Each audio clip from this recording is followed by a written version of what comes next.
The station where our veterans' voices are heard. MBR Talk.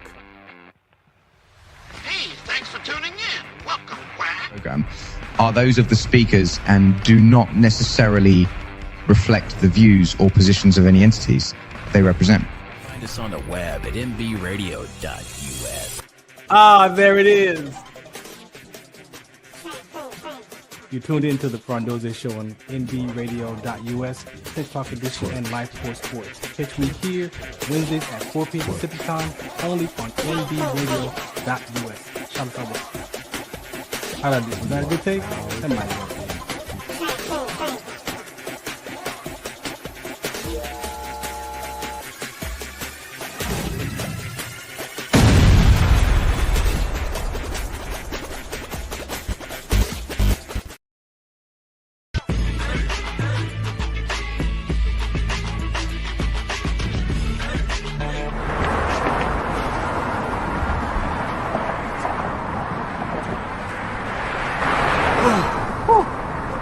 Hey, what's up, man? How you doing? I'm blessed, my brother. How you doing? I'm good, man. I'm good. Hey, did you see the game last night? Oh, that was a good game. But did you see the shot? I lost money from that shot. Oh, man, that shot was cold, I man. hated it, but it was good. Damn. What's in those jeans? You really want to know? I do. Exhaustion, muscle spasms, asthmatic issues, unexpected sickle cell trait crises. Damn. Are you serious? When I was young, I found out I had sickle cell trait. My mom's told me, but I ain't have no knowledge of it. But when I got older, I had a child, and the doctor told me my daughter has sickle cell trait. You know the facts that both parents have sickle cell trait? There's a 50% chance the child may have the trait, and 25% chance the child may have the disease. Hey, that's what's the count. Do you know that 2.5 million people in the United States have sickle cell trait, 300 million people globally? I didn't find out I had sickle cell trait until I was in the Army, 10 years. Next thing you know, I had a sickle cell trait exertion site. Sickle cell? I thought that was a black gene or something. Nah, man, the Latin community is number 2. 1 out of 36,000 babies are being born with sickle cell disease. You could be Caucasian, Mediterranean, European. You gotta know your bloodline, man. There is an inherited gene in our community that has been forgotten. The name is sickle cell trait. WDCONSCT, also known as What's the Count, is out to bring awareness, education, and prevention to people all over the globe. Want more information? Call us now at 323-215-5384 or visit www.wdconsct.org.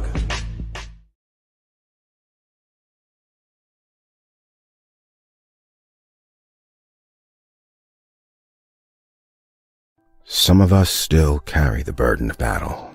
It threatens to drown us in our everyday lives. In battle, we had our weapons and combat gear to keep us safe, to keep us confident. But when we returned home, we were not armed with weapons and gear to cope with our own minds. I was lucky to find my combat gear, my mental weapon, and it's called Calmago. Calmago is a drug-free device that allows you to achieve calm in less than 3 minutes. In moments of anxiety, stress, anger, panic, or insomnia, not with medication, but rather by activating the parasympathetic nervous system through breathing regulation and multisensory stimulation.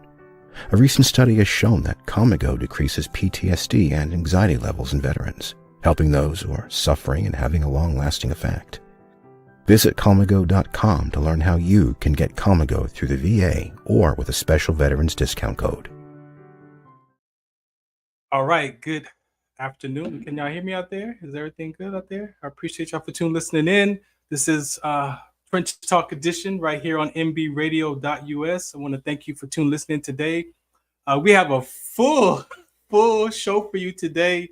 I'm blessed to have an opportunity to have some conversations that are important, especially to me, dealing with the mental health, mental toughness aspect of life, transition out of the military. However, we care about causes as well. So I'm an advocate for not just sickle cell trait, as you saw in the PSA, or for veteran suicide, but there are other conversations in the world like lupus, chronic illnesses like sickle cell disease.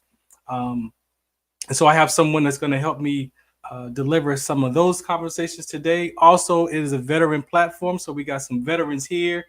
So with the variety of shows on MBR, we got some. I got two guests that are actually have a show on MBR Radio as well. So just having a great time today. Thanks for listening in. If you want more information, again, go to wdconsct.org for your sickle cell trait talk. If you want to find out what I'm up to in the community, you can go to farrond.com as well, or on Instagram at Farron Dozier if you want to be a guest on the show here.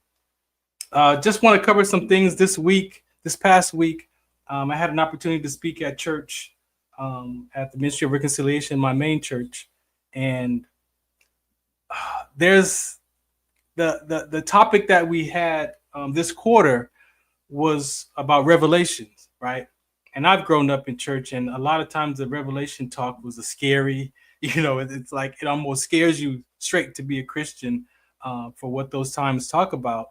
But during the lessons, I was struggling because as they were talking about Christ is coming back for his bride, right? And so I'm listening to that from a perspective of relationship, men and women, husband, wife, bride, and being divorced. It was like, I don't want to hear nothing about no marriage talk. That was just being blocked out, right? And so I brought it up, to church on the Bible study, and they were like, Farron, it's a different context. You got to catch that in the spirit. It's a whole parable and things like that it refers to. So I'm like, okay, cool. I'll go and meditate on that and take a look and see what I get for myself. And so that last week I started to studying and praying and asking the Holy Spirit to like, okay, what am I missing here? And let me tell you, I got it. What I got is one of the things I listened to was Tony Evans. My mom turned me on to him a while back, and he had a conversation in James 3 talking about the horses and the bits that are in their mouth and how they're controlled by the bridle is like control. And so I'm listening, and all of a sudden, out of all the stuff I had been meditating on that week, I heard it finally for myself that the bride that Christ is coming back for is a particular kind of people, right?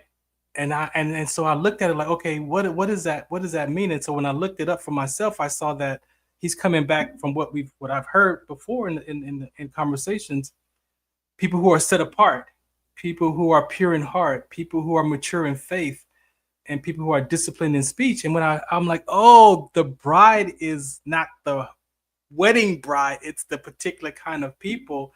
And so I got revelation for myself. I understood the passage more.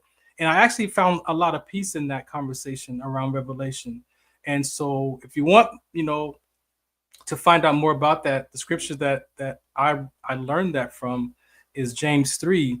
And the way that the bride and the bit and the self-control came into play is because the power of our tongue and how you talk. If you really pay attention how you talk and the words that you use, sometimes our own language is our own trap. Sometimes how we talk. They say that life and death is in the power of the tongue.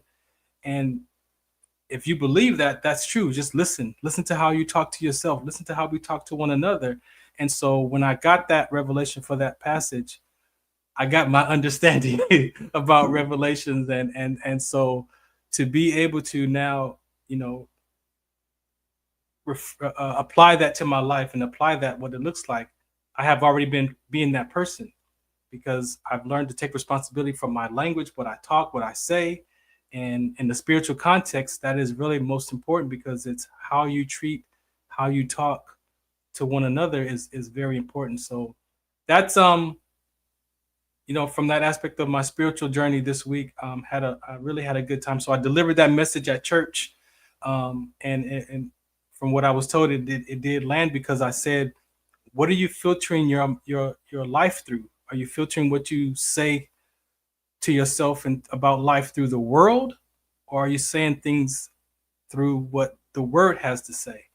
And you have a choice, right? And those worlds are two different worlds. And sometimes we try to use the spiritual context in the world and it doesn't align because it has a totally different meaning in the spirit. So again, thank you for listening and tuning in. I'm going to bring up the guests because we're going to have a particular kind of conversation. So I'm going to start with my guy, Big Dre. Hey, what's happening, man? Big Dre? Hey, I'm doing it, man. Thank you again for you, man. Mr. Dozier. Man. Thank you for hanging out, man. Always, man. That's always humble, man. We had technical difficulty before the show, but the king is always there, man. He was having technical difficulties. Yeah, he was. The dude next to him. Yeah, exactly. You know what I mean? See, but, look, he froze already. No, but man, thank you. Yeah, we had a great week. Y'all, for those who don't understand, if you're living in California, we got a spot June 21st that we're going to be doing a live broadcast from. It's called Hammer and Nails, 121 West Olympic Street in Los Angeles, a block from Bunny Drive. Yeah, beer gonna be it's the man cave for men, ladies and gentlemen. So you bring out your family. It's gonna be family day, members only day. We're gonna do our show live, man. But first of all, I give my thanks to all our veterans, men and women that's fighting in this country, the ones who have gave their lives and everything else. And I guess it's coming on today, Mr. Gary. Gary had a phenomenal story.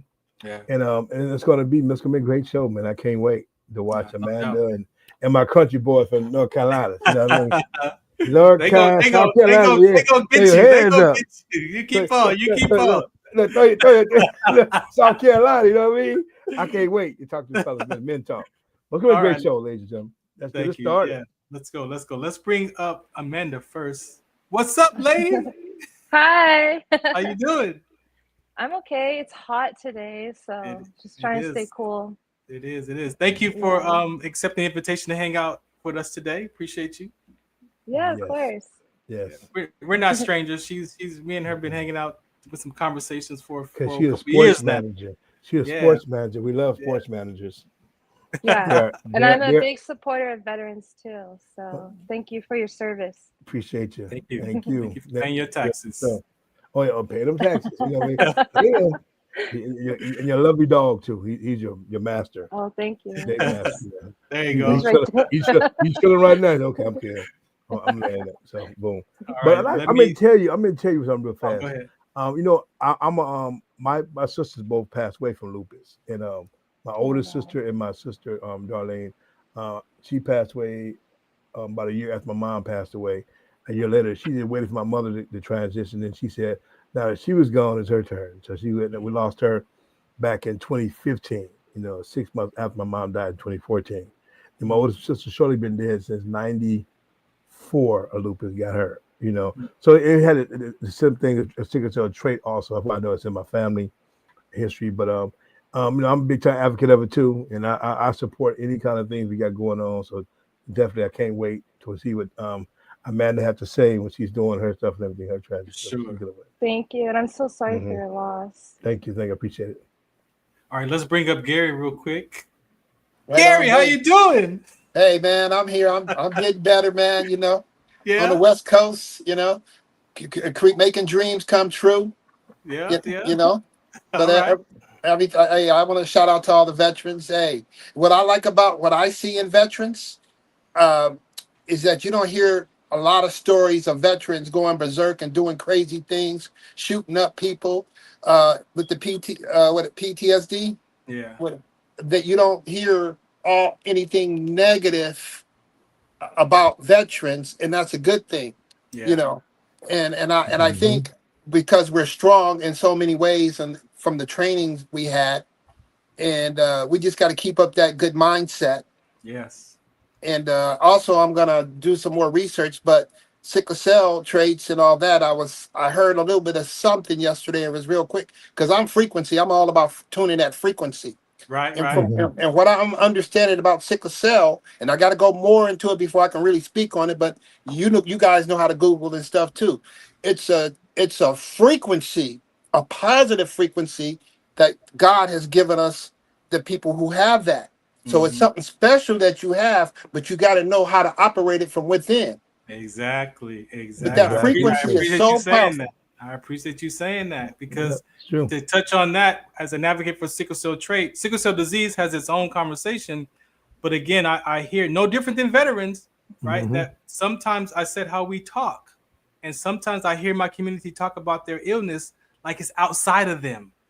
like it's yeah, like it's outside of them, but it's a part of your DNA, right? Exactly. And it is. If you're born with that gene, then like you said, there is a purpose for that, and you got to tap in to figure out what that purpose is and turn it into a positive. Exactly. So I appreciate you saying that. That's why I love that man right there, Gary, because he always me and Dre, we go way back. You know, hey, God's been good to us. You know, back with me and Dre, my son was just a baby. What, 3, 4? Yeah, 4. Yeah.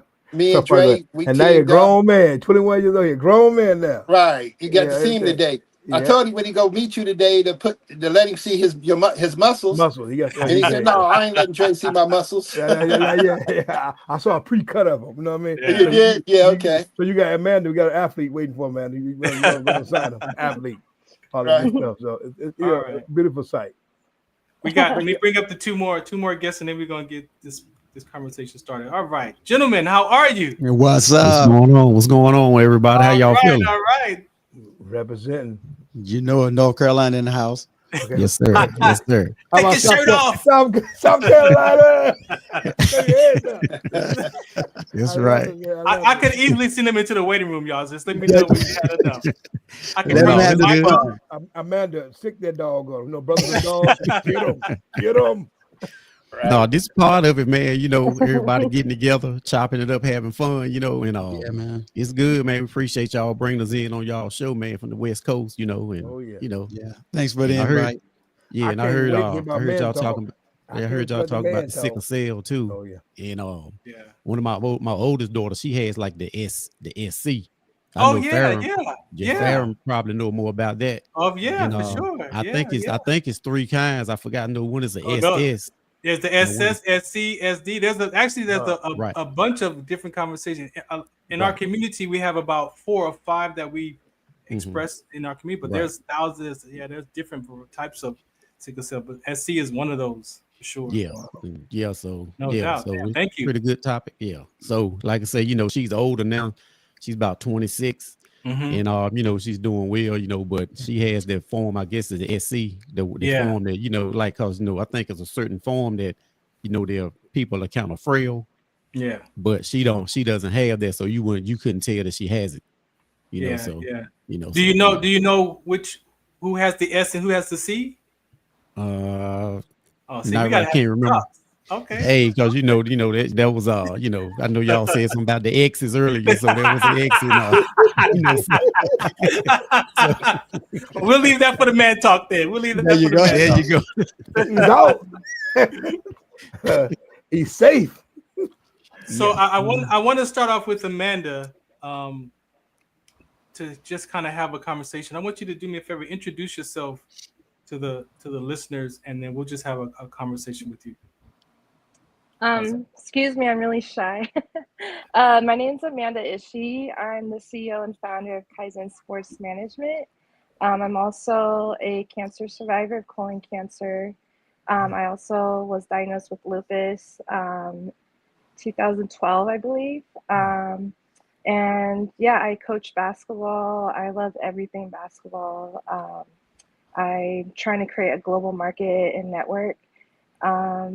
And yeah, that's pretty much it. And my service dog, Tamashi's with me too. I love it. It is Lupus Awareness Month, and so I definitely want to touch on that. Like I said, we're not strangers, but what do you want people to know about lupus as a conversation? I want people to know that it's like everyone, when they find out I have lupus, they just automatically refer to Selena Gomez. And I want people to remember, you know, she has a lot of rich, she has like a lot of wealth and fame. So she has a lot more resources than someone like me who, you know, it's not as easy. And also it's a big mental health hurdle as well. It affects mental health greatly because people look at you and they think you're okay. You don't look sick, you know, but you know, it's very physically burdening on me. I get tired a lot. The pain is really bad too. And I get rashes. Sometimes my heart gets attacked by the lupus. My lungs get attacked. Right now, my kidneys are being affected by it. So, yeah, it comes with a lot of burden. But when people first look at me, they don't really think there's anything wrong. But yeah, I have a lot of health conditions going on though. Yeah, thank you. We talked, you and I talked offline, and I was pleasantly surprised to hear that your basketball career may take a turn for the good. What's going on with that opportunity to continue your basketball, that chasing hoop dream conversation we had? Well, I don't want to get my hopes up or say too much, but because I'm still, trying to get things going and trying to get things established. But I recently did a media shoot with Rui Hachimura from the Lakers. Okay. And so I've been in talks with his team. I work directly with Wasserman Group, so as an independent contractor. So a lot of times there's projects for media shoots where they need a location or a facility for basketball. So because I know so many facilities in LA and California, and I'm so well connected with the basketball community and just different people in this industry, they always reach out to me. And I'm going to be teaming up with a facility in LA this summer, and we're going to be hosting some international professional teams out here and do some scrimmages. I'm going to have Phil Handy come in and help out with me, so I'm really excited. And what about I got clap for that. Thank you. What about your personal basketball journey? Can you allowed to talk? Can you say something about that? Yeah. So I thought you were talking about the other one. So I did meet someone at a coaching conference for Nike, and he is a coach for wheelchair basketball. And I shared with him my story and how I told him I had to retire from basketball because after the cancer and like the Crohn's disease, and I had 12 surgeries, I now have a permanent ileostomy bag. So because I have such a short amount of my intestine left, it's too dangerous to play basketball because, one wrong move and someone hits it, then that's it. I'm done. I don't have it anymore, and I'm going to have to live on tubes the rest of my life. So I love basketball so much. I was like thinking, like, what can I do so I can still play and be active and, be around the game I love instead of on the sideline. And then I discovered wheelchair basketball, and so I tried it out for a day with him, and it was so hard. It really humbled me. All those years of me playing, like even overseas for a short season, like I thought, oh, I got this, but it's very hard. And I have so much more respect for those players, and I'm excited to start that journey. So all right. Yeah, we'll see. What about coaching? You thought about head coaching? You thought about coaching? I'm taking a break because I was coaching a lot of like local leagues here in LA, and I wasn't getting the respect I felt like I deserved from players, and it just wasn't like I hate to say this, but it was ruining the game I love. It started to become more about money and the attitudes and just people like not working hard, and it just goes against everything I believe in and what I stand for. And so I just, I said, I'm not going to do this anymore. I'm going to stick to the pro level. I appreciate you for saying that, because my chasing hoop dream is still connected to basketball. Owning the ABA, we got 3 ABA teams now. And so I can definitely relate to you as far as how do we stay connected to that game of basketball. I really appreciate you for saying that. Anybody have any questions before I move? I just want to get my opportunity. Anybody have any questions? No, we're good. Okay. Yeah. Okay. One of the other conversations that we're going to get into is around mental health, and you kind of said it earlier in your topic. I posted a flyer that had complex post-traumatic stress disorder, and it had about 20 different things on there, and one of them is I feel like I'm a burden, right? And so when I look at even myself after my transition out of the service, and not taking on the label as a disabled veteran, but also have to be responsible for that because I do have some injuries. sometimes you do feel like you're a burden on people. Sometimes I had to learn that if I ask for help and the person says no, like I have to allow them to say yes or no. I can't think that if I say ask for help, everybody's gonna say yes. And a lot of times we make that no mean something about us, right? And if that happens when we're children, how do you think that plays out when we become adults, wanting to ask for support and help? And so Amanda responded to that one about the burden. I'm like, hey, can you come on and share that? Because I really believe a lot of people may deal with this aspect of life that we don't talk about, or we don't know how to talk about it, or afraid to even say that, hey, this is how I feel, like a burden. And when I listen to my sickle cell community, same thing. It's like I hear people say, oh, I don't have any support, I don't have this, I don't have that. But then when you talk to them more, you hear, well, you don't even ask for help. But why don't you ask for help? And it's because I've been told no so many times in the past that that no is in the future, and now you feel like you're by yourself. And so I wanted you, Amanda, to kind of share that experience for yourself around that burden conversation. Yeah, so for me, I come from an Asian background. So if you know anything about Asians, we're very prideful and we never talk about emotions. We don't ask for help. We just kind of figure it out. So there's that background that is contributing to me being that way. And also, I was diagnosed in 2016, so I was only 26 years old. But I was diagnosed with lupus before that, and I had Crohn's. But when I was diagnosed with cancer, it was 2016 after surgery. But they did remove it during surgery. So my experience wasn't too bad with that. But when you're so young and you're diagnosed with an illness like that, especially having a bag, it's like, who can you relate to? Because in the doctor's office, there's no pamphlet or anything telling you what your life will be like.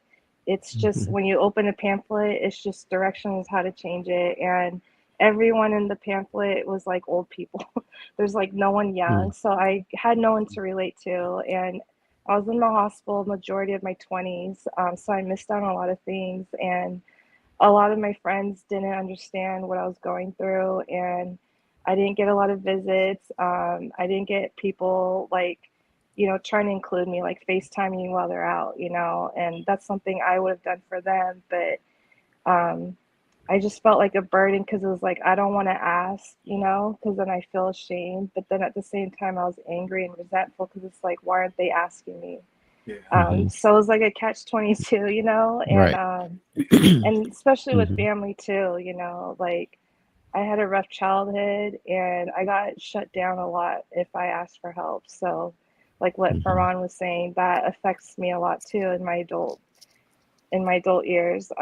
It's very intimidating for me to ask for help because I'm just so used to like having to figure it out on my own. And there's been times where I needed to go to the hospital for emergency and I would just take an Uber instead of asking someone to drive me. Yeah, no, thank you again. Thank you for that, because I just want people to hear the different aspects of life and how important it is, because we're social beings and we want to be with people. We want family around us, but sometimes those experiences, we think we're protecting ourselves. At the same time, we're also hurting ourselves. And then what do we do after that? Or who do we become after that? Not just what we do, but who we get to be in those situations. And so I appreciate you, for saying that. This is Mental Health Awareness Month. And so that is something that we wanted to touch on as well, especially from a woman's perspective of what that looks like. So, that's deep. Yeah, that's really deep. A lot of people, like you said, a lot of people don't express it. Like the way you're doing it to us, or letting us know about it. So they, like I said, that's really deep though. Yeah, it is. Also, let me ask you this: after going through all of that, how does it affect you, like now in your life now? Do you still? What's the effects of it? I'm not gonna lie. Yeah, I'm not gonna lie. It's very hard because people forget that if you're gonna be in the hospital that many times in that long of a period, like bad things will happen, you know, the chances of that happening, like your interaction with nurses or doctors. So it wasn't like I was in the hospital just laying in bed, like just smooth sailing. Like I went through a lot of trauma in there, and I was even assaulted once by a male nurse. And after that, I just never felt safe with male nurses, you know, because when you're that vulnerable, it's hard. And even now as an adult, I still struggle with relating to people because, you know, it's like, who can I find that can understand this, you know? And the truth is no one really can unless they're in my shoes. And that's something I have to accept. But at the same time, it's like an everyday burden that I have to carry. And it's something I'm still navigating. I'm in therapy and I'm learning how to communicate better and open up to people. Gotcha. Mm-hmm. Okay. Yeah. That's a tough pill to swallow, man. That's a lot. Yeah. Especially when you're running your own business, you know, and like you're a coach, you're managing all these players. It's a lot, and no one ever stops to like, you know, remind themselves like, oh, she's going through a lot. Because I get, my phone goes crazy, you know, people contacting me, demanding things, and I'm like, I need to rest. Like, give me a break. So having boundaries helps. Putting up boundaries definitely helps. Yeah, like you said, with the phone calls and everybody coming at you, that's that's stress within itself, you know. Yeah. Definitely. Yeah. Just keep it positive like you are. That's what's gonna keep you going. Yeah. You know, that positive energy. I commend you for that. You ain't lying. You my shero. Right. I'm listening. You like, man, I'm about to cry over here, man. I can cry. I can cry. I got you can cry. You good. You good. That's right, you good. Man. Right. I know how to lose my friend a lot. Like I said, losing my sister Lupus and what you going through. That's why I tell everybody, man, stress that when it comes to colon exams. I got my schedule in 2 weeks. My second one. I don't play with that, man. My son just had a colon cancer scare, and he's only 38 years old. Wow. And they found something and removed it, and he's happy. Now I'm going myself my second one. You just don't know. You can walk around there smiling and think you're the healthiest person. Before you know it, boom. And you're in intensive care too. It's called common. So you had a dream, but don't let the other fool you. To like he said earlier about putting things out of the atmosphere was what you say. Your mouth is dangerous. God tells you every time. This is the weapon. Yes, sir. You gotta be careful. Right. So God got a mission for you, girl. I don't think he don't. I can see in your eyes. He got a mission for you. She's legit. She's legit. Oh, yeah. She's modest. She's modest right now, but she's legit out there. She's legit, man. Right. I need that number of contact. We own an arena out in Dayton, Ohio. We have a basketball arena. I own 20% equity. It's called the Flight Academy in Dayton, Ohio. So I think I've heard of it. Yeah, it's owned by Chris Wright. He played NBA ball. And we own 20% of that. So my team do. So the Fantastic. So we always looking for something new out there. Always. We definitely gotta talk because I have clients all over, and I'm trying to expand my network to the East Coast. Let's do it. East Coast basketball and Midwest basketball is so different from West Coast. You little crybaby LA. Come on, I like it better. LA. I like it better. When I was in New York for the NBA draft a couple of years ago, I played some pickup ball out in Harlem, and I was like, I love this game over here. Everyone plays hard and aggressive. Over here, they cry about everything. Break a nail. Oh, God, I got the slide. I broke a nail. Call the foul, ref. Call the foul, ref. Call the foul. I know. Right?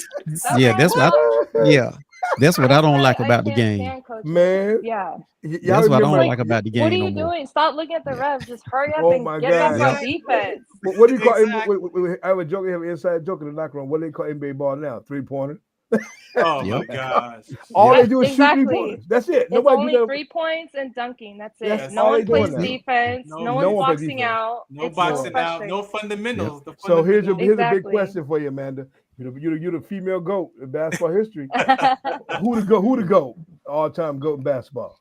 And you better not say LeBron James. Never. You better not say LeBron. Never. That's Thank you. Thank you. Who is the GOAT? I'm tougher than LeBron. Thank you. Okay. For me, my GOAT is Kobe, but MJ is the GOAT, and then Kobe's Black Mamba. But the way I played basketball and the way I grew up studying basketball was Kobe mostly. So I would say Thank you. MJ's a goat. Kobe's black mamba. It's like disagreeing. That's that generation. That's why. That's that generation. So the men are disagreeing down there. Hey, we got to stay in North Carolina, right? Yes, enjoy MJ. I know.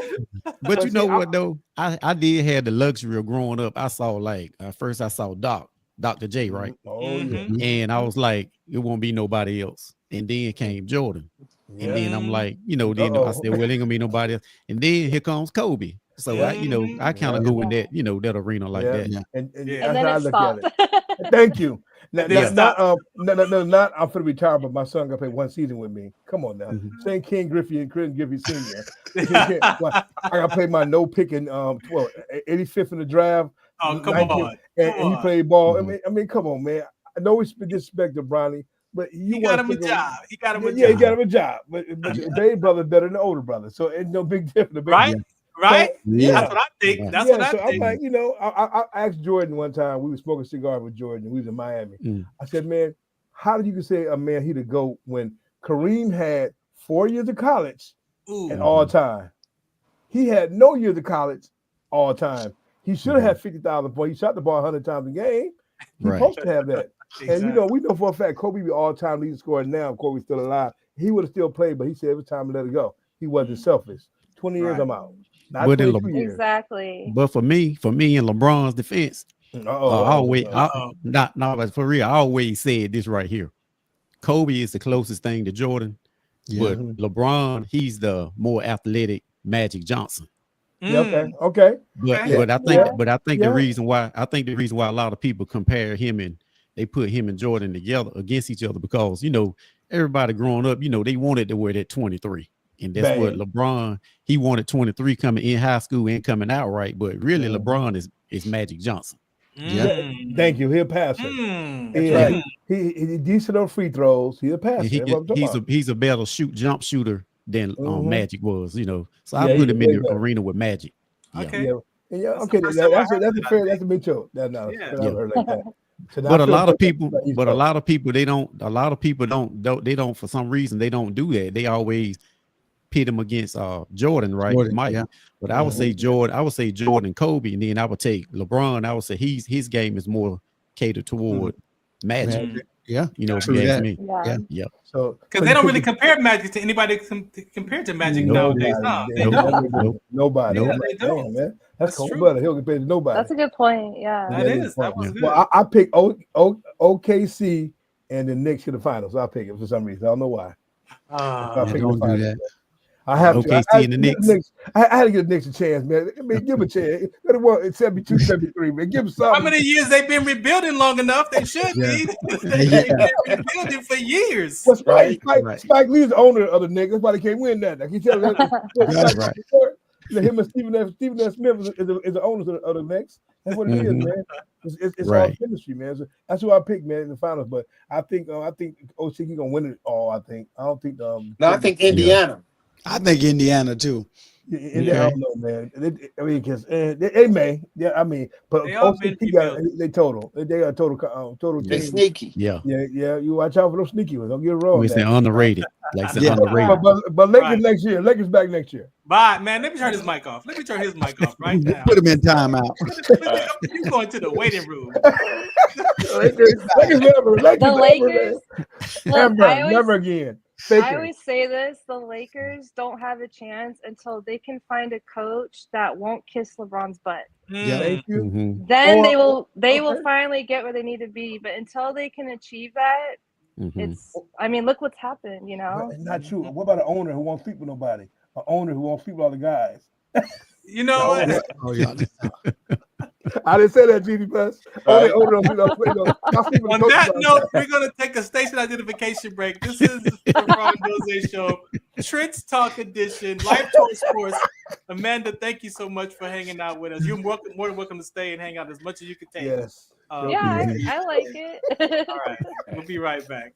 Some of us still carry the burden of battle. It threatens to drown us in our everyday lives. In battle, we had our weapons and combat gear to keep us safe, to keep us confident. But when we returned home, we were not armed with weapons and gear to cope with our own minds. I was lucky to find my combat gear, my mental weapon, and it's called Calmago. Calmago is a drug-free device that allows you to achieve calm in less than 3 minutes in moments of anxiety, stress, anger, panic, or insomnia, not with medication, but rather by activating the parasympathetic nervous system through breathing regulation and multisensory stimulation. A recent study has shown that Calmago decreases PTSD and anxiety levels in veterans, helping those who are suffering and having a long-lasting effect. Visit Calmago.com to learn how you can get Calmago through the VA or with a special veterans discount code. Zetovia salve, made from natural and organic ingredients, good for inflammation, poor circulation, hemorrhoids, yeast infection, lip sores, dry coughs, eye pain, minor cuts and bruises, and ready to purchase at botanicaherbalco.com. BOTANICAHERBALCO.com. botanicaherbalco.com. Do you remember studying sickle cell in biology class? What's the Count on Sickle Cell Trait Prevention is here to bring you awareness, education, and prevention conversations around the risk factors of this inherited gene. Visit wdconsct.org. Tune in to the Farron Dozier Show on KCA Radio 106.5 FM, 1050 AM, also streaming from the KCARadio.com website on Sunday nights at 8 p.m. Pacific Time. Brought to you by Sports Collective TV, Sports Collective Radio, and Sports Collective Media. We got the Heme Factor, we got In the Zone, and we got Fourth Down in the 20-second timeout sports segment. All for you right here on the Farron Dozier Show on KCA Radio 106.5 FM, 1050 AM, also streaming from the KCARadio.com website with my guest hosts Robert Lamar and Coach Will. Catch us on Sports Collective Media on Instagram and Facebook, and make sure you watch us Sunday nights at 8 p.m. on KCA Radio 106.5 FM, 1050 AM, also streaming from the KCARadio.com website. Music, talk, sports, and so much more on the Farron Dozier Show.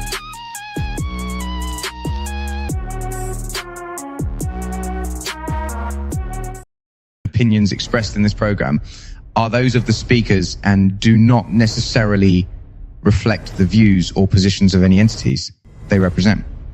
Find us on the web at mbradio.us. I had to play that for Dre, just so y'all know we don't get in no trouble over here. My bad, man. I couldn't help but sleep with somebody. I did it back in my day. I was the head coach. I did it back in my day. I apologize. You know what? Anyways. All right, let me bring everybody back. Amanda said, "Oh my God, it's over." I told you, I'm like a pickle without the juice, man. In this group, I'm not defending nobody. I'm telling you like it is, man. Shoot, right? Don't sleep with them. Exactly. Don't do it. Hey, Gary, I see you back there, Gary. Your phone is If you could correct your phone before I bring you up, Gary, I just see your phone is sideways. But yeah, Amanda, I sent you my stuff in the comments for the audience. I sent you everything on me. Okay. So you got it. I look forward to it. Definitely. So, my counterparts here on MB Radio, Men Talk, gentlemen, please introduce yourself, you brothers. Hey, I'm Shaw. And I'm Daryl. Yeah. Go ahead on, bro. Give us some background of your show that's on the platform. Well, Man Talk is kind of it basically came from, we started with like Zoom. We wanted to have like a safe space for men to come in and just talk, and they didn't accept it. So we went to the people. So we went to the men and we started on YouTube and Zoom and all of that. And now we on a radio show. So it's basically we do a lot of different topics, like we fell in prison systems. And good one too, though. Oh, yeah. Child support. All kind of stuff. Yeah. You say barbershop talk, pretty much. Oh yeah. Yeah, basically, yeah. So kind of keep some stuff going. That's all. Yeah. And like I said, my name is Daryl, and I'm glad y'all, appreciate y'all, inviting us on the platform. Yeah. And like what my brother was saying, we first started off like I said, on Zoom in a safe space. We weren't gonna record or anything. You know, we were just gonna get a bunch of guys. You know, he had a lot of guys in his area that want to join, right? And then I guess, you know, guys, you know, how they do, they fall away or whatever, you know, won't tapping in or whatever. So my brother said, you know, hey, bro, hey, man, the people won't come to us. He said, God said, let's go to the people. So that's when we started Zooming and recording. And then we went from there, you know, and started doing on YouTube. So, you know, took off from there. I appreciate that because there's some conversations that you want to have without the cameras. So people, you would think that would be the environment so they could have the safe space to have a conversation. Right. But some people, even in that, they still don't want to have those talks. Still don't want it. And that's the issue with some men. They don't want to open up. Yeah. And that causes issues, you know, in their relationships, you know, even with their kids. You can't open up to your kids. So, I mean, now it goes through this cycle. Now the kids don't open up to their kids, and now you got a bunch of angry people. That's the kind of way I look at it, you know. That's right. And the funny thing about that too, man, is like a lot of times we have, you know, whether who guys my brother may work with or some guys I may know, a lot of times they the ones want to come to the platform, but then when we form the platform, they don't show up. They chicken out or don't show up. So, you know, I got you. Yeah. So basically just me and him, we just said we'll just go, you know, we just tag team and go for it, you know. Yeah. So this is a military platform. Who's the service member or the connection? I'm Air Force. Air Force. I'm a Marine. Yeah. Okay, I'm a Marine. So hoorah! Yeah. There you go. He the intelligent one. Air Force intelligent people. Yeah. Say that part again. They didn't hear you. He ain't said nothing. He ain't said. I ain't said nothing, man. He ain't said. And I always shout my brother out. You know, I'm the oldest, you know, of the family, brothers or whatever. But I shout him out because you know, he asked me, you know, to come on board with him, right? And so I said, man, yeah, I'll do it with you, man. I come on and talk with chop it up with you, you know, and you know, he's the kind of like the, you know, the brains of it. He's more the tech savvy, you know, and I'm kind of the I'll talk, but I'm just like, when it comes to tech savvy, he kind of dabble in all of that, you know what I'm saying? So, so I always call him the brains of the operation, but he always say, you know, it's ours together, but you know, but he pretty much, you know, is the brains, you know, of all of it. So I just joined in, tapped in with him, man, and for me, man, you know, it's therapeutic for me, you know, when I get to chop it up every week, you know. No doubt. That's kind of why I got here, living in the future of those podcasts. Well, back then it was internet radio in 2009. It wasn't podcasts, it was internet radio. Living into those next week episodes kept me alive, man. It was like, okay, you know, you interrupt that willingness to die, you know, there's a space that can be filled with, and when, you know, you got to find that what's next as us veterans. Turned into a passion, and you know, to be here. What had you join the Marines? Well, I guess when I was coming out of high school, it was a lot of guys around our way. You know, they was Army or either Navy, and I wanted to do it. I wanted to do something different. Even back then, I was a little smaller, but I wanted to do something different. So I saw the blood stripes. You know how the recruiters do. Oh yeah, you know, they come out, see the blood stripes with the white hat on, dress blues or whatever. So they got me, man. Get us all the time. Yeah, they got me, man. You a man, yeah, boy. Yeah, they got me, man. So and that's why I joined, man. So then, you know, I went to PI Paris Island for basic. Okay. Then I went to school of infantry at Camp Lejeune, Camp Geiger. Okay. And then after I left Geiger, I went to you know, Fast Company in Norfolk, Virginia. We're dealing with sea duty and all that stuff like that. Before I did 2 years up there at the Norfolk Naval Base. Then I came back to Camp Lejeune and finished up my last 2 years up there. So I ain't do but 4 years. You know, they tried to get me to sign. I was like, nah. 4 and out, huh? 4 and out. Got out the end of 91. Yeah, hey, that's good. That's good. Yeah. And for you, sir, the Air Force, you saw his Marine experience, was like, nah, I'm good with that one. Well, let me tell you this story, because like, nah, we ain't going that way. I try to tell the people that men is okay to fail, right? I tried the Marine Corps. I couldn't swim. Oh. So then I went to the Air Force, and that was, where I found my spot. Yeah, that was my spot. So, information manager. We swim like each other. I swim like a Chevy truck, like a rock. Or like a rock. Straight to the bottom. Straight to the bottom. Amanda, what you hear now, black people can't swim. They cannot swim, man. It is not a myth. Yeah. They can't swim. Hey, I told him, brother, don't let it bother you, man. Cause look, I wasn't no bona fide swimmer either. I did like the least qualification was like 5 minutes swimming on your back, and that's all I did. Yeah, got out. What Daryl about the pool? What Daryl hate about the pool? I would have had a heart attack. Yeah, boy. So I found my way in the Air Force, and I went out to naturally Lackland, then up to Keesler, and then back down to Port. Yeah. Okay. Yeah, cool. So that was my story, man. I was an office guy, which I enjoyed because when it's raining and cold and they're out there exercising, I'm always looking at them.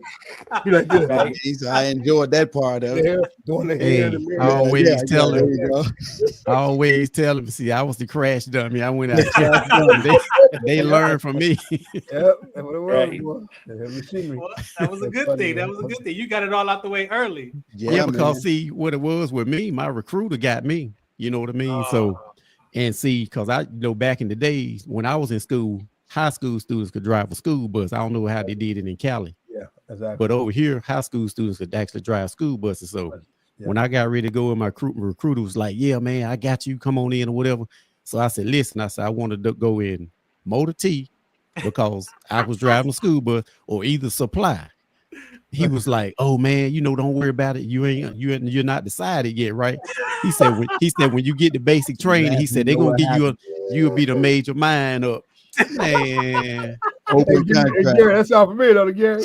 Right? He got me with the open contract, man. Oh no! Straight to infantry. Make your mind up later, huh? Yeah, he tell me, yeah, man, you can decide later on, after basic training, they'll give you another chance. I was like, he got me. That's how they get us, man. Because we had, like me and Shaw, we always talk about it. Our dad, he wasn't in the home, but he was in our life. Yeah. So by me being the oldest, I had to kind of grow up kind of quick, kind of fast or whatever. So when I got with the recruiter, I didn't have nobody to guide me left or right. So I'm put my trust in this guy. Like, yeah, man, I'm in basic training. I'm like, telling my buddies, like, yeah, man, right after basic training, man, I get to go to supply either motor T. I'm gonna be watching y'all humping. Right. And next thing you know, they end up watching me with the back. Right. That's so true. And that's what Shaw they learned that from me because I said, man, I said, don't make sure you sign whatever you want to go in on. Don't let the recruiter get you. I learned from Crash. Crash taught me well. I got a quote. I need about 15 men. Got him. Yeah. So. Before Amanda came on to speak today, have you gentlemen heard about Lupus? You got any? Yeah, I heard of it. Mm-hmm. Yeah. I don't know anybody with it, but I heard of it. Is there a cause? Oh, go ahead. Is it? And I was gonna ask her or ask you. Is it like I'm pretty sure from what she was describing. Is it painful? You go through like moments, like wake up daily or something like that, or with pain or something, or it's a chronic. Yeah. I haven't been pain free for about 20 years. Wow. Like just constant pain for 20 years. So I don't know what it's like to be pain free. I actually forgot. And I'm just so used to the pain. My tolerance is super high. Yes, it is. Wow. By the way, real quick, not to change the subject, but I used to be stationed in 29 Palms. Okay. I didn't make it out there, but I heard about it. I heard the story. You don't want to go there. I'll be at the way tomorrow. My ex-husband's a Marine. He was, what was he? He was a tanker. Okay. Yeah. And thanks to him, we got stationed there. It was like either Pendleton or 29 Palms, and we got Yeah, Stationary comms. I always heard them calling it 29 stomps, and I didn't want no part Yeah. of that. So It's out there. Out there. It's I'm out there. I'm going in tomorrow Look morning. up, Look Lake Bendini. Oh yeah. Okay. Look up Lake Bendini. They would make him run PT every morning. It's like 110 degrees out, right by a lake of basically shit from the barracks, like just straight from the barracks. Wow. I was like, why? Right. Why? It's for your country, girl. It's for your country. They tell you all the time, your country. Yeah. But I do miss it. TRICARE. TRICARE, it was great healthcare for me. And the naval doctors there, they were the ones that actually found a good treatment plan for my lupus. So shout out to them, because the civilian doctors, they didn't know what they were doing. So yeah. Yeah, them degrees in the cracking box. Thank you. Them degrees now. University oops. University oops. That's what it is. Right. Gary, before we move forward, Gary, introduce yourself, man. I know you've been here hanging out, listening to all the conversations, man. Oh, I'm loving it, man. You know, I'm a listener.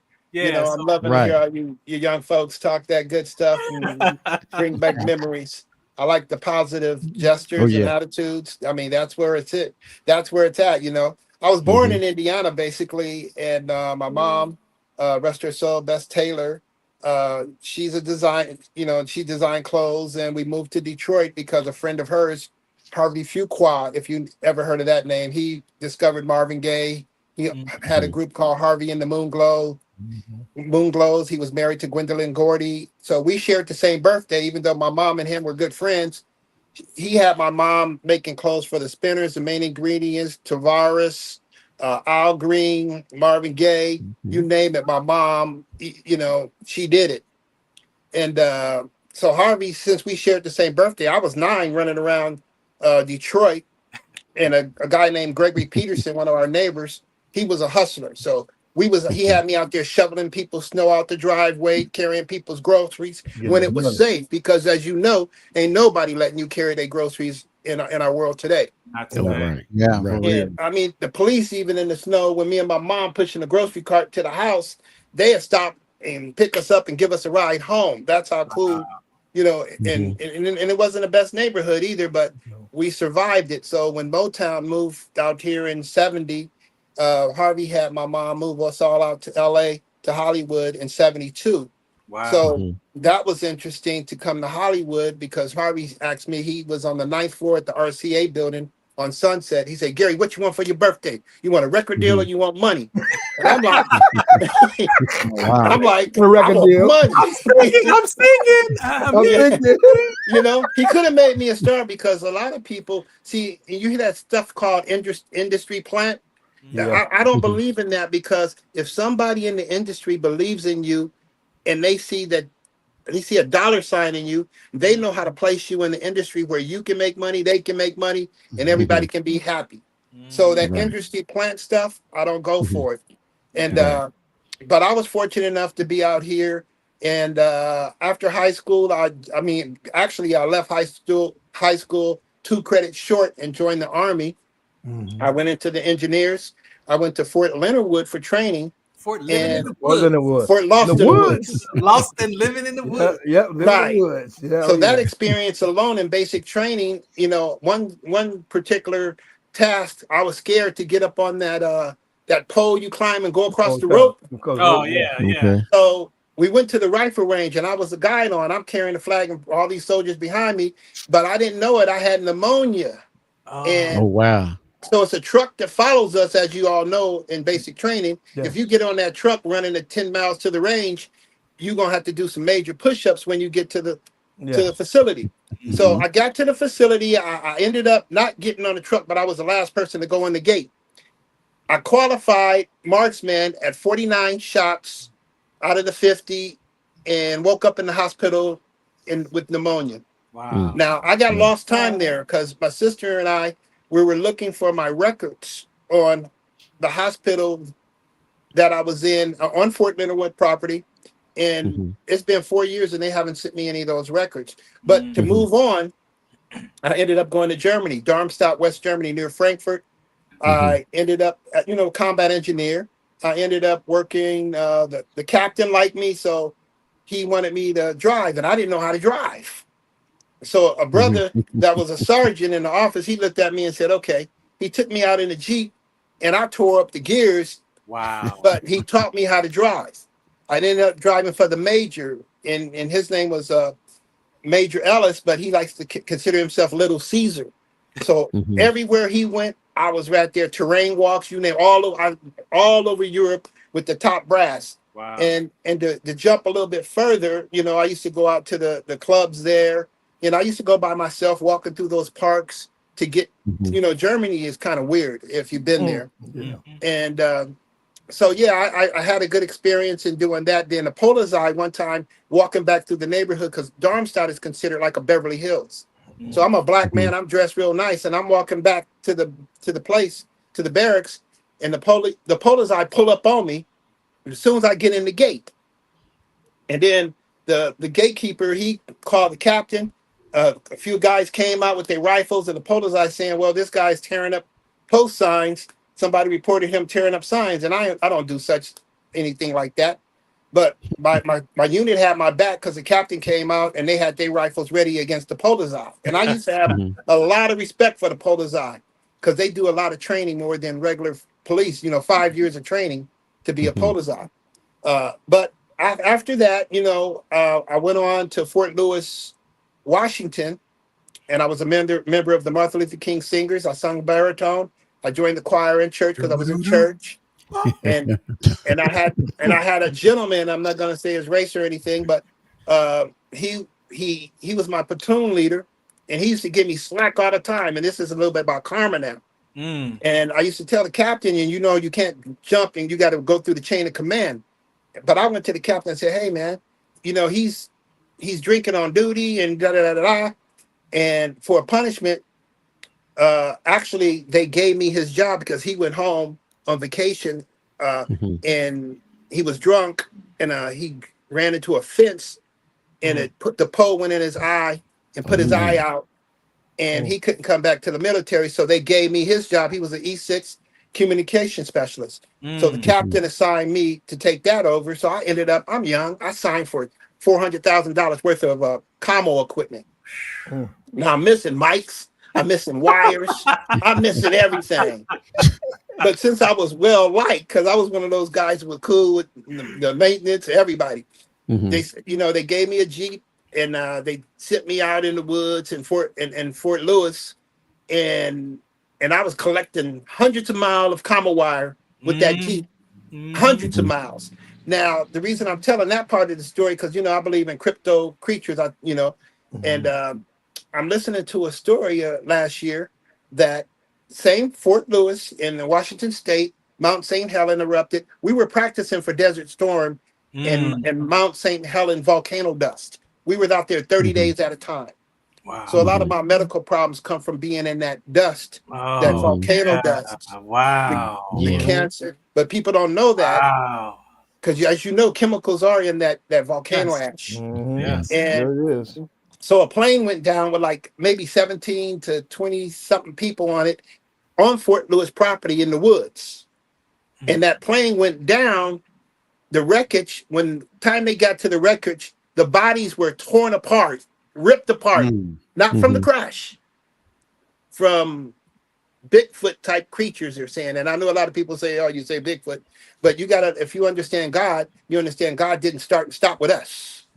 So it's a lot of crypto creatures. It's a lot of things we don't know about.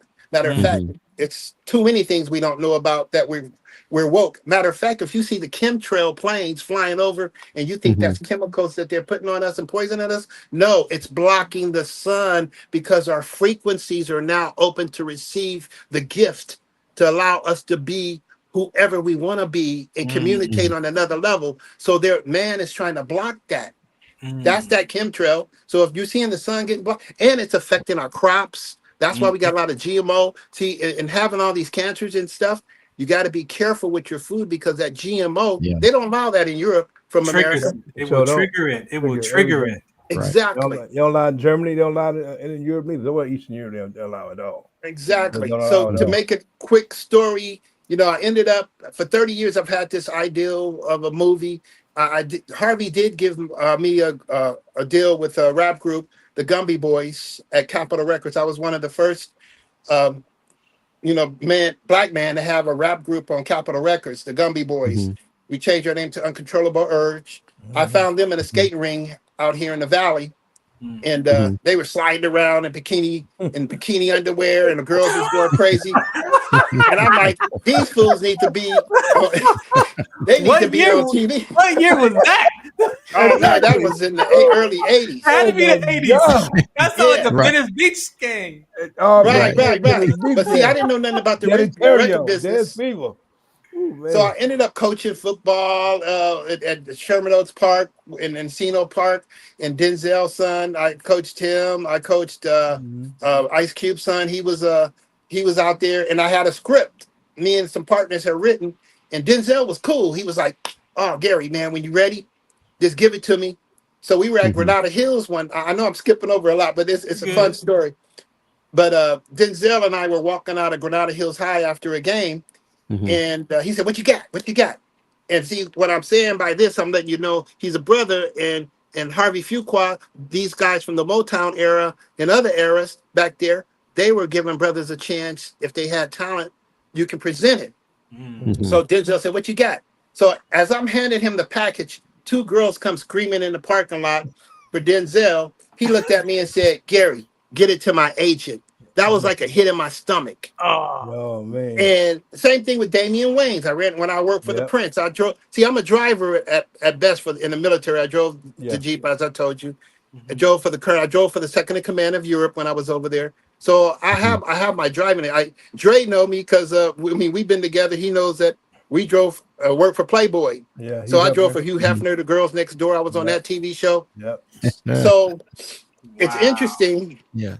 I'm with the Prince of Gabon. His father was the king of Gabon. His grandfather is the president of Congo, the Brazzaville side. Yeah, Congo. So I'm with his security team. I'm driving the Prince around. I drove him to high school for 4 years here out in Sherman Oaks. He went to Buckley. He went on to Harvard. But at that time, the cancer caught up with me for the kidney cancer. I was on dialysis for 9 years as driving for this young man. His grandmother, the queen, she was here in Bel Air with him. So he's the real Prince of Bel Air, in other words, the real Prince. So when he was at school, I'm running his grandmama to Costco to buy stuff for her hotel that's in Congo. And I took her to church. We always was in church. I mean, with her. And so we had a good experience there. But other people were concerned with Gary driving for Junior, and he's on dialysis. And I had to tell her, I said, Mommy Claire is her name. I said, Mommy Claire, I don't drive with my kidney. I drive with my brain. So she said, I remember the story too. We lived together. You remember that, huh? Wow. Roommates. So I went on to have a successful trip there. And then I said, okay, it's time for me to downsize. Instead of going to Harvard with Junior, I stayed here and I downsized and said, okay, now it's time to fight for my life. Because I could have kept making that money for another 5 years, and then poof, I would have been gone. So and then I didn't want to leave my son alone. So Dre know the story. So boom, that's how I ended up working with Dre and James Toney. When Dre was bodyguard for James Toney, he pulled me in and he gave me a place to live so me and my son can kick it, because I had my son more than his mom. And so it was me, Dre, and my son, and a cool cat named Kato. So we were doing good. And how it works with your mind, and it's an interesting part of this. What I'm going to say is, I had an old beat up car. You remember that red car I had? I remember that. Yeah, that little toy. I don't know what it was, but it was breaking down all the time. But when Dre said, "Gary, I got this place over here. You can come and have this place," and I said, okay. I looked at the place and I said, oh, there's a limousine company right around the corner. I can walk to work. I put that in my mind. And boom, I moved in with Dre. My car broke down. I walked down the street. The Russians own this place. The Russian mafia. Give my mom, gave a job. Right. They hired me on the spot. And then that's how I got the job with the Prince, because they had the contract. Oh my God! The Gambino family had the contract too with the Russians. Gary, hold on. I work for the Russian mob. I work for the mob too. I ran a restaurant for about. You hear this, North Carolina? You hear this? I hear it. Hey. This is the West Side. Right. So I was caught between the Gambino family and the Russian mafia. A guy, and I always want, every time I go to the office to pick up the car around the corner from the house, I was always nervous about, man, this guy, the boss gonna come in here and put a gun in this guy's throat. Sure enough, one day I go in the office and Demetrius came in from New York, one of the top Russian mobs. Man. Sure enough, he had the guy in the office with a gun in his mouth. He pulled me outside and said, "Hey, I understand you work for Playboy, and Can you introduce me to some girls?" And I'm like, "You're the Russian mafia. You got, he's got women everywhere." Yeah, right. Gary, thank you. But we could do another show. Yeah, we can do another show on that one. That's gonna be the midnight hour. Hour, man. I wanna before we get out of here, I want to spend these last 20 minutes or so around the men talk. And Amanda, I'm thankful. I'm glad you stayed around because I want your input from a woman's perspective. I know you. Yes. I don't want you to speak for all women, but maybe from your perspective of the men talk, right? Because for me, what I'm learning as I've done like 15 years of just my own healing process, right? Men, we are responsible. We are the ones biblically responsible for our families. We are the foundation. We're not the roof.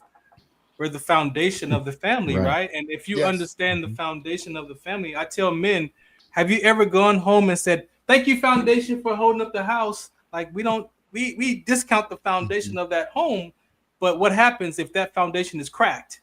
That whole house can be condemned, no matter how expensive it is, no matter how much is beautiful it is. For the men talk that you gentlemen do, and I've listened to some of your episodes, and Amanda, for you, Amanda, for a male from a woman to a male, what is it? The most important thing for you looking for that person? Is it their character? Is it with the stuff? Like what is we know that the eyes, of course, is the first thing we see, the beauty. But past that, once you get past all that, what are the things that, from your view, a woman looks for? She's smiling. In a male. Well, it's refreshing to be asked that because, I'm a 35-year-old woman that's been single ever since my divorce, and reading the Bible has helped me keep my standards high for what I look for in a man. And also the try and error. I've dated a lot of men in the past that looking back now, I've noticed they were broken men. And they just were very emotionally immature. Like whenever we'd have a disagreement or argument, I would always remind them, like, look, it's you and I versus the problem, not me versus you. But they automatically would feel attacked. They would abandon me, just walk out on me. I've been a stepmom and I got burnt out because I learned quickly from that experience, you never pour out of an empty cup. So I learned from all of those experiences that, like, now I know at 35 years old that I need to, like in the Bible, it says the partner you should choose is someone you can go to war with. And I think nowadays it's very hard to date because masculinity is very rare now. And I've been hit on with guys with nail polish and they act very feminine and I'm very traditional. I was raised to be feminine. I was raised to cook and clean and take care of the husband, take care of the kids, and I've noticed that's been vanishing as well with women. So it's both sides. It's not just one side. And I think masculinity is lacking because we don't have a lot of strong male role models that are teaching young men this is how you treat a woman and this is how you get through issues and adversity, and because that's why they're acting so emotional. Like, the basketball players I coach, if they get a call that doesn't go their way or a confrontation in the game, they just freak out and fall apart. They don't stay focused and they don't have those tools to problem solve. They don't have any resilience. They don't know how to, problem solve on their own and how to hold on to their integrity. And it's really sad because that's lacking now. And And as a woman, that's just the bare minimum. Just a man that can be masculine. He can keep his word. He can be stable and protect me, and he can open the door for me, like just stuff like that. But it's sad because men don't even know how to talk to me as a woman. Like the stuff they say to me, it's just like who do you think I am? Like, why are you talking to me like that? And it's just sad. But then I also look at young women and I'm just like, why are you dressing like that? You know, like, why are you so desperate for attention? And then they're the same women that go and complain there's no good men, but you're sitting there and you're bragging about how you use men for their money. So it's just sad. Both sides are ruining the dating pool. And I'm a firm believer on the tradition of a man and a woman being married, and like the man being the provider and the protector, and the woman, you know, taking care of the home and bringing him peace. But all I see now is young women just, they're yelling, they're acting so, like, they're acting masculine, you know? So it's like, it's just kind of embarrassing, you know? And yeah, so I see both sides. Like the tables have turned. The women act masculine, and the men act feminine. That's what you're saying. Exactly. The new men purses they're wearing. New men purses. Yeah, and you know, that's what me and my brother, we kind of touch on stuff like that a lot because, you know, we see it, or some guys want us to talk about it, but and a lot of times too, and I know my brother, he gonna tap in on that too. Like what we see is, I know I do around my area, you know, a lot of times we try to talk to the people, is that a lot of the women, they're raising the boys just like what you was talking about. And I've seen some instances where guys have came in to try to actually help raise their boys, whether it be stepdads or it can be the blood dad or whatever, however you want to use it. And the parent, the mom, would step in between the dad to keep from disciplining him. And so they're raising these boys like the way they're raising them. This is what they're getting. You know, this was out there now. Yeah. I personally look at it like this. I think the roles have reversed. Like it's normally God, the man, and the woman. Now is God, the woman, and the man. The roles are reversed, and the women have taken the spot of the man, and the man has fell back into the woman's spot. Whenever you mess up that order, you're gonna have what you have, and what you have now is a bunch of, you know, a lot of women that are what they say independent.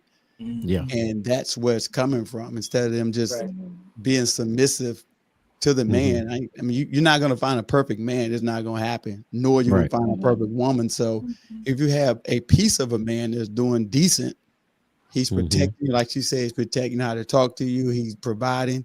Treat him like he's the man, like he's the head. Don't belittle him just because you make $10,000 more than him. You know, so I just think the roles have been reversed. And there's some of the cases too. There's some cases like what you're saying. Like sometimes you can have women just because they make more than their husband, they'll, you know, kind of push them to the side or whatever. And also like y'all just said too, you know, with the woman is stepping in front of the man, you know, and God ain't gonna bless that. That's you know, he's not gonna bless that, you know, like she's stepping in front of the man and, you know, and doing what a man should be doing, you know. So, and you know, it's tough out there. So we still work on it, and we still try to tap in with guys and talk to guys about it. But it, like you said though, Amanda, it is tough because, like I said, you got the social media. You got a guy right now, he might look at you and say, "Oh, you nice looking." He talking to you, and then as soon as he get off the line with you, he looking at somebody else. You know what I'm saying? So see, back in the day, we didn't have to do that. We had to go out, in person. Meet the father and everything. That's how I used to date too. And I also noticed that society, like modern society, treats men very badly now. The whole like feminist movement, like we don't need a man. It's like we do need men. Like look at the place I live in. This was built by men, you know, and having masculinity is necessary for this world to turn, you know, and there's nothing wrong with that. Men have a role and women have a role, and it's needed, both of them. And what women have to understand too is that when you step into that role as the man, you got to take those shots as the man. Right. You got to take those hits. If you want to be out front, you're gonna get hit. Yeah, and I don't want that. You know, yeah, there you go. Yeah, I don't let want the that. man be the man, and a good man anyway. Let me put it that way. And that's what we tell women. We tell women sometime too to tap in, like he said earlier about the submissiveness. A lot of them, when you tell them to be submissive to your man or your husband, significant other, whatever, they take that as get in there and cook my food or whatever. They take it. They take it to heart, but it's not. That's not the way. That's not submissive. You just you working together with your husband. It's like the way as you should as a helpmate. But when you say submissive, you need to be a submissive woman. Hey, sometimes women look like they threw some salt in their face. But it don't mean that when they say women should be submissive to their man, it don't mean that you a slave or something. It don't mean that. Well, I can vouch for myself. I've been a great, incredible queen. Everywhere I go, she catered to me, and I catered to her. And I call her my alpha road dog. But she's 5'1" truck driver, and she's a builder in construction. So she know her place as the alpha female. And I'm the go getter. She do what she got to do. That's why you call it NBA. You call it NBA OF. It's NBA for OnlyFans. Right. But you mentioned something, my brother, about the men being in front and taking the hit, right? Yeah. And I've for myself, as I've been, working out for Ron, when I had the conversation about the foundation of the house, the male being the foundation of the family, my conversation is what's my ingredients? Right. So if you look at a foundation, it's concrete, rebar, it's gravel, it's stone, it's formwork, it's anchor and bolts, moisture barrier. Like all these things are in the ground of that holds this house up. My conversation to men today is, well, what's your ingredients? Is it shame, embarrassment, disappointment, upset, frustration, all mixed with happiness? And like we got to figure out as men, what is that for? What is it? Whether it be trust or whatever, honor. So you said that makes me think about these conversations moving forward. What's your ingredients as a man? Like what are you made of? Not what you do, but who are you as your character? And a lot of times it's mixed. I would say a little shame is in there too. And the reason why I say that is because like a lot of guys like that's coming up now, they're afraid to be out front and take the mantle. Like even like being Shaw, we both go to church. So you got guys, we leaders in the church, our respective churches or whatever. And we take the lead, whatever we need to do or whatever. You got a lot of guys who they just don't take the lead no more. It's just like they want to sit in the background. Exactly. I see that every day. That's a turn off for a woman when a man can't hold his own. Well, the good news is there's somebody out there for everybody because there's too many of us. And if you ain't finding it, when you go around the world, most of us been all over the world. How people are different in other countries. And it's amazing what we have available. I got to the point where I said, hey, I'm just gonna get me 2 robots from Japan next year. But then I had a nightmare that I programmed them wrong and they beat the crap out of me. So I'm scared of that part now. You know what I'm saying? That was a good point. That was a good point. All about the programming. Let me tell you all about the programming. All about the programming. This is the beauty of today's show because again, why Amanda's here, and when you two brothers hit me up about the show, imagine this is the ingredients of some of us. I feel like I don't have a right to exist. I feel like I don't have. Now imagine that's part of your ingredients. Imagine I bother people just by being alive. Imagine I wish I'd never been born. Imagine an ingredients of I'm a burden. I feel invisible. I'm nothing. I don't matter. I will never be enough. I'm all alone in this world. How can you have a relationship? You can't. with those kind of things. And that's what is in the background. It's not even in the foreground in your conscious. I'm talking about in the subconscious mind of the person that you're living from that silently. Yeah. How can we? You can't. Well, they say that we were asked to have the parents that we have.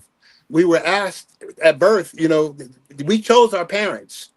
And we got to remember, and we're now learning, you know, burying people 6 feet. When you bury a loved one in that casket, that dissolves. The body dissolves. It's like you burying you putting seeds in the grow.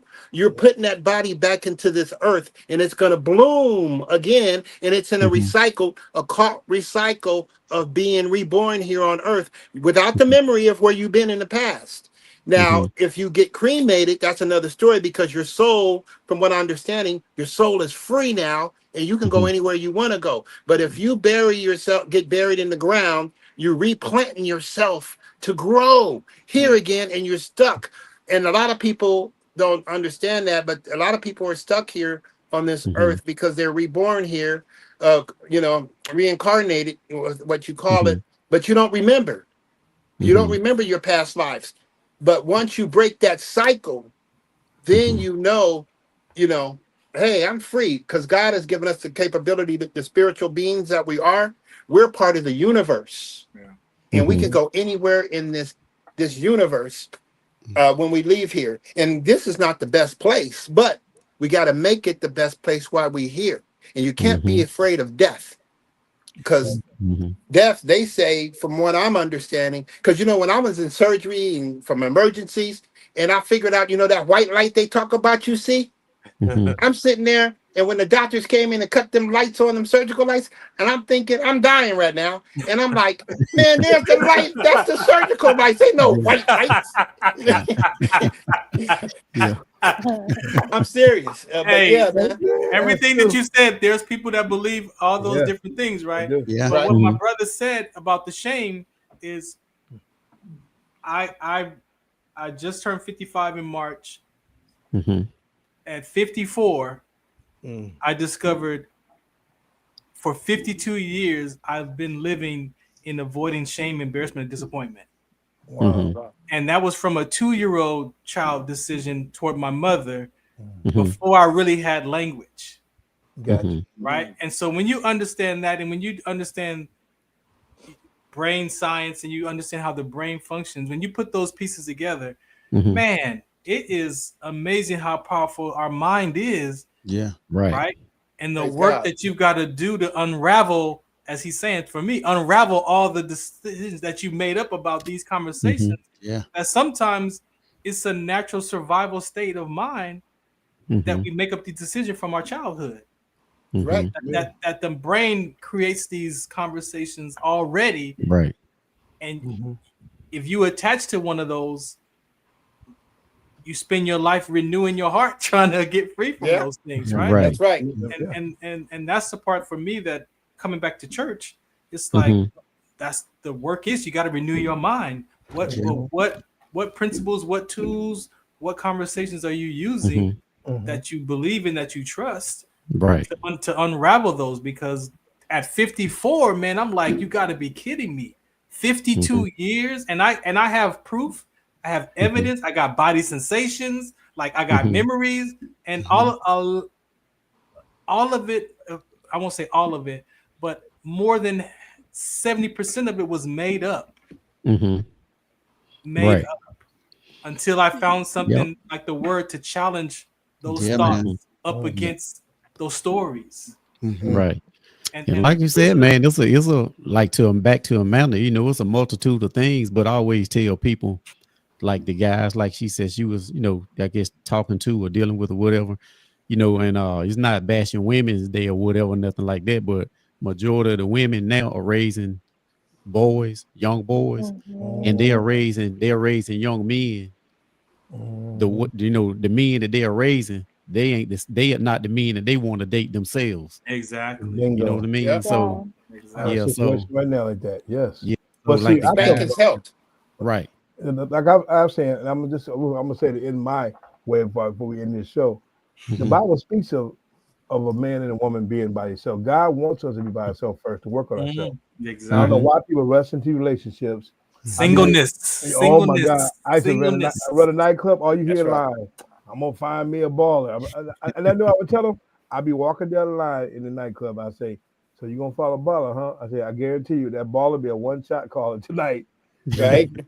Next week, you're back here mad. That motherfucker was this and that, blank. Right. I said, you just said you're going to find a baller. Well, I tell you, NBA stands for OnlyFans.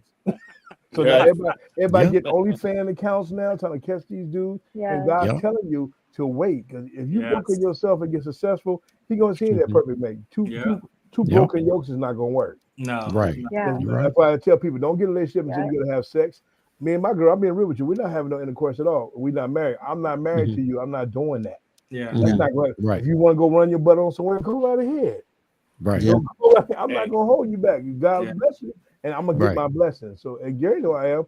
I don't do that 4, 5, 6, 7, 8 women, man. I can't do all that. I can't balance my own business and just balance 6, 4 women. Right. I'm not doing that part. Call you the wrong name. If you Right. my butt, Right. my butt is on my car, slicing my tires. I got time for all that. No. Dre is a genuine man. This brother is. He's a guy that everybody loves here, everywhere. So Dre's the guy.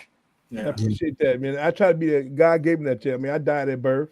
My mom died giving birth to me. We both came back 22 minutes later. It's in my book. Well, I told Gary needs to write a book, because I know Farron should have about 4 or 5 bestsellers by now. But we need to write a book, and Amanda, you definitely need to write a book. Everyone tells me that. Yeah, everyone tells me that. CPT will make you. I wrote my book, 2 of them. Yeah, for real. Be real. I do. Well, I do have a blog.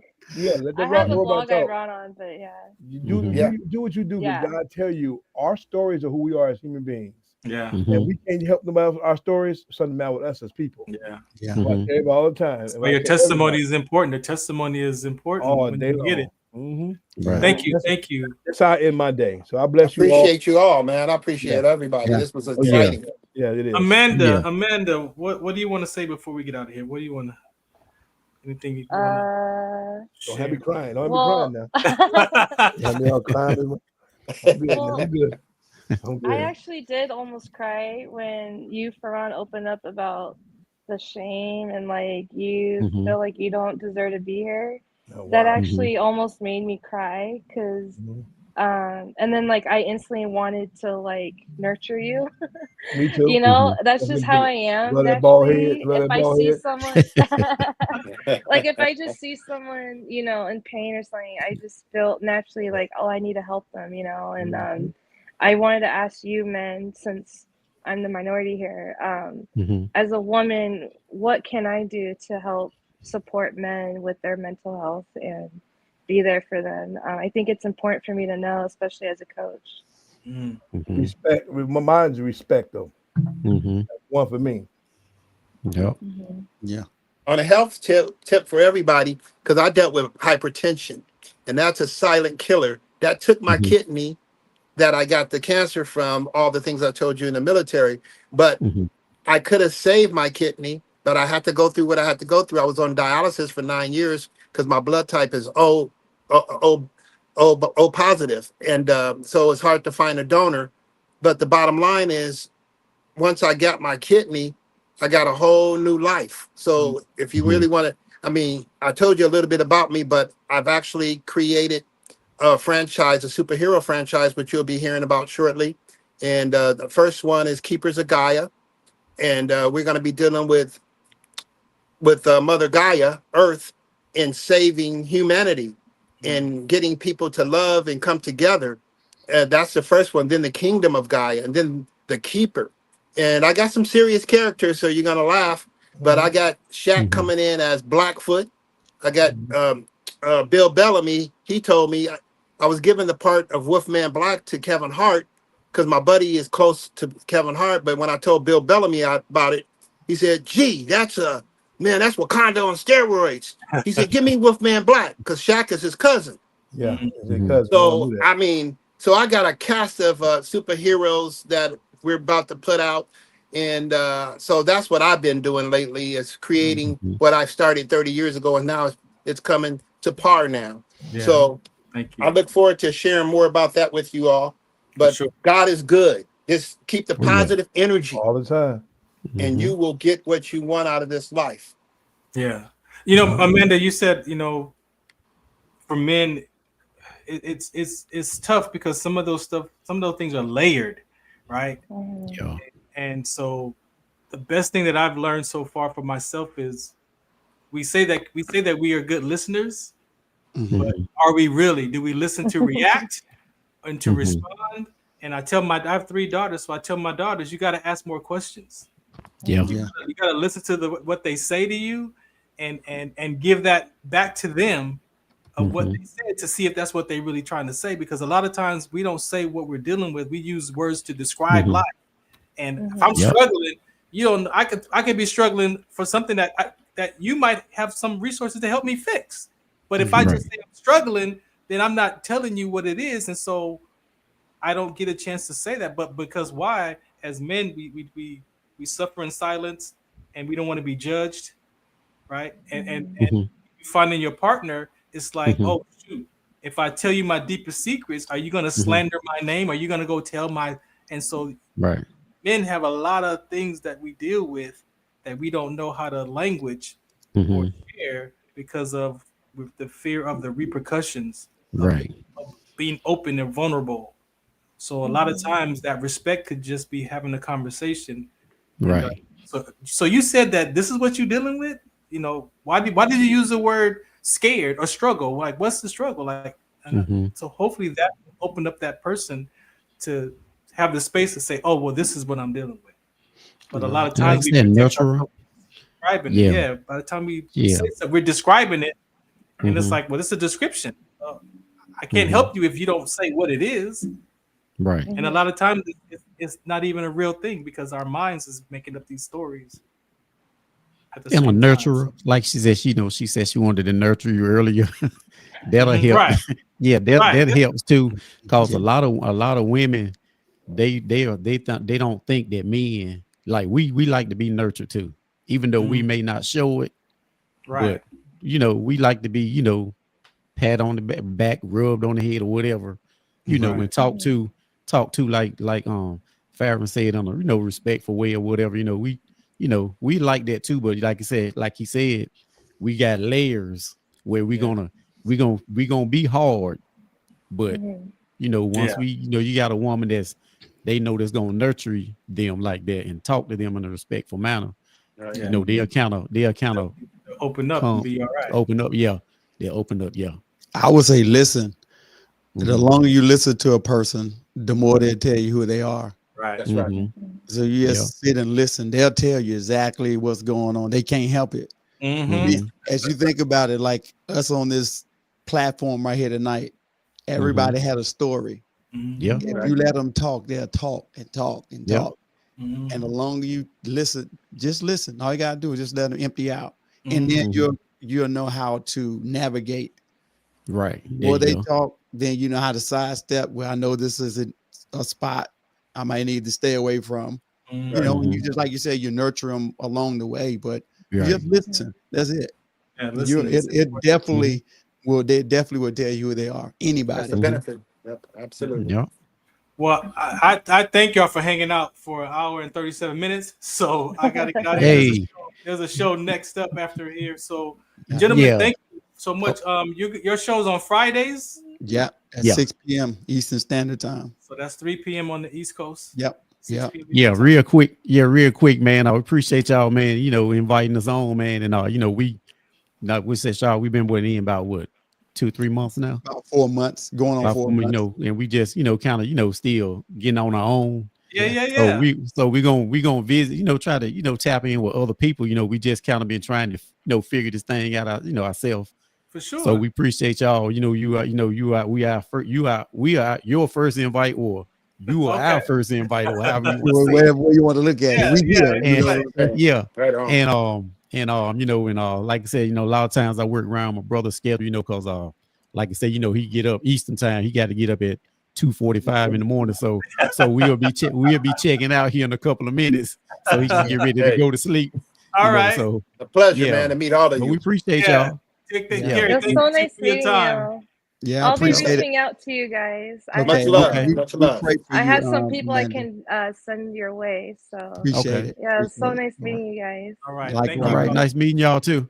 Thank you. Thank you All so right, much. we see y'all. All All right, right, we're gonna get out All of right. here. This is the Farron Dozier Show on MB Radio, Trench Talk Edition, Live Tour Sports, FarronD.com. If you want more information to be a guest, shout us out. What's the count? Appreciate y'all. Ladies and gentlemen, thank you for tuning in to Military Broadcast Radio. As we wrap up today's show, we want to remind you that the podcast of today's episode will be available right after we go off the air. So if you missed any part of the show or want to listen again, be sure to check it out. And remember, we're here to support and honor our veterans. Your stories and experiences matter, and we are committed to giving you a platform to share them. That's right. We're here to give our veterans a voice. So don't forget to catch the podcast and stay connected with us. Giving our veterans a voice.